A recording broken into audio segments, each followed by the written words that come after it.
পীর ভাইদেরকে একত্রিত হতে হবে, সমস্ত পীরের বলে যেতে হবে এবং মৃত্যুর পূর্ব মুহূর্তে সবাইকে নাম পাঠ দেওয়ার জন্য হুজুর পাকের পক্ষ থেকে দাওয়ানে হযরত জাহা হযরত গাউসুস সাকালাই এই পড়া পাঠটা করতে হবে। যদি তার ইন্তেকালের সময় করতে না পারেন, তার মৃত্যুর পরে কাফন বাঁধার পরে সেজদা পাঠ দিয়ে এই পড়া পাঠ করা শুরু করে দেবেন। সেজদা পাঠ দেওয়ার পরেও যদি আপনার আসতে দেরি হয়, যদি করতেও না পারেন, কবরে নামার সময় এই কথাগুলো পড়ে দেবেন। আইনাতি রাইলে মেরি কবর দেওয়া বলছে সিফাতে রুহে দেওয়া হযরত গাউসুস সাকালাই, এই পড়া পাঠ করে দেবেন।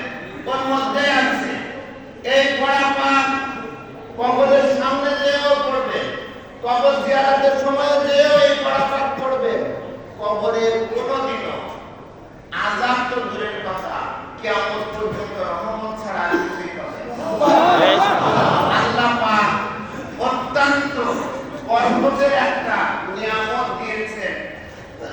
মওলা পাকে এই দিওয়ান পাকের দাওয়ানে হযরত জাহা হযরত গাউসুস সাকালাই এই পড়া পাকের মাধ্যমে এই নাম পাক, এখানে হুজুর পাকের নাম পাক, সিলসিলা পাক, সেজদা পাক, এটা একটা অত্যন্ত বরকতের জিনিস, নাজাতের জিনিস, মুক্তির জিনিস। তো আমরা চাই যে হুজুর পাকের দরবার পাকে সমস্ত পীর ভাই পীর বোনদের যারা অন্তত পক্ষে কেউ যখন মারা যায় তাদেরকে দরবারে দুলার উপরে রেখে দিয়ে তার জানাজা না, অন্য কোনো জায়গায় নয়। আপনি ইচ্ছা করলে আরো ভালো জায়গায় নিয়ে যেতে পারবেন, আপনি আরো অনেক ভালো ভালো মৌলবি দিয়ে জানাজা পড়াতে পারবেন, কিন্তু এই দরবার পাকে যে কোনো একটা আদনা মোল্লা দিয়েও যদি জানাজা পড়ান, লাখ কোটি নয় নাজাতের কারণ হয়ে যাবে।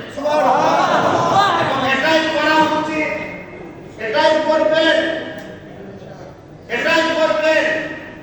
আজকে আমাদের মতন লোকদের কোনো মতে কোনো অবস্থাতে কোনো জায়গায় দাঁড়িয়ে থাকা উচিত নয়। কোন পীর ভাই যদি মারা যায়, সম্মিলিতভাবে সেখানে যে আমাদের সারিবদ্ধভাবে দাঁড়াতে হবে এবং আমাদের ঐক্যবদ্ধ হতে হবে। এই ঐক্যবদ্ধতার কারণে আজ আমার এই ভাইটা চলে যাচ্ছে, আমার এই বোন চলে যাচ্ছে, আমরা তাকে সুন্দরভাবে একটা মঞ্জিলে মাকসুদের পর্যন্ত পৌঁছে দিতে পারছি। এটা আমাদের সর্বোচ্চ চেষ্টা থাকতে হবে। আমরা যদি বসে থাকি অমুক মারা গিয়েছে ভাই, তাহলে একটা কথা মনে রাখবেন, আপনি যখন শুনবেন যে অমুক মারা গিয়েছে তখন বলবেন অমুক তো মারা গিয়েছে, ঠিক আছে জানাজার সময় যাবো, সেটা বুঝতে পারছে না যে আমি গেছি কি যাই।